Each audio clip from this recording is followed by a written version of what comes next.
ছাত্র জনতার গণঅভ্যুত্থানের মুখে গত বছরের ৫ আগস্ট ভারতে পালিয়ে যান সাবেক স্বৈরাচার প্রধানমন্ত্রী শেখ হাসিনা। ওই দিন ভারতের রাজধানী দিল্লিতে যান তিনি। এরপর থেকে হাসিনা সেখানেই অবস্থান করছে। দেশ ছেড়ে পালানোর পর হাসিনার বিরুদ্ধে হত্যা, মানবতাবিরোধী অপরাধে অভিযোগে শতাধিক মামলা হয়েছে। এসব মামলার বিচারের মুখোমুখি করতে তাকে ফেরত চেয়েছে বাংলাদেশ। তবে ভারত সরকার এ ব্যাপারে সাড়া দিচ্ছেন না। বাংলাদেশের পক্ষ থেকে হাসিনাকে ফেরত নিতে নোট, ভার্বাল ও অন্যান্য কাগজপত্র পাঠানো হয়েছে।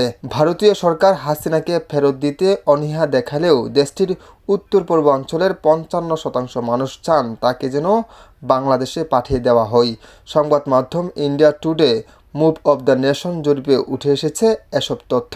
এতে প্রশ্ন করা হয়, বাংলাদেশের সাবেক প্রধানমন্ত্রী শেখ হাসিনাকে ভারত সরকারের আশ্রয় দেওয়ার ব্যাপারে আপনার মতামত কি? জবাবে উত্তরাঞ্চলের ২৩% মানুষ বলেছে হাসিনা ভারতের মিত্র ছিল, তাই তাকে আশ্রয় দেওয়া ঠিক ছিল।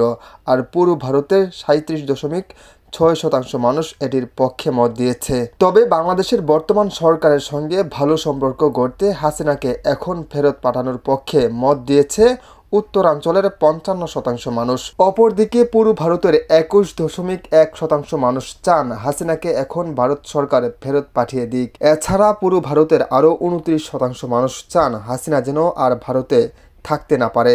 তবে তারা চান হাসিনা যেন বাংলাদেশে ফেরত না পাঠিয়ে অন্য দেশে পাঠানো হয়। অপরদিকে উত্তর পূর্ব ভারতের ১৬% মানুষ এটির পক্ষে মত দিয়েছেন। নিউজ ডেস্ক, আমার বার্তা।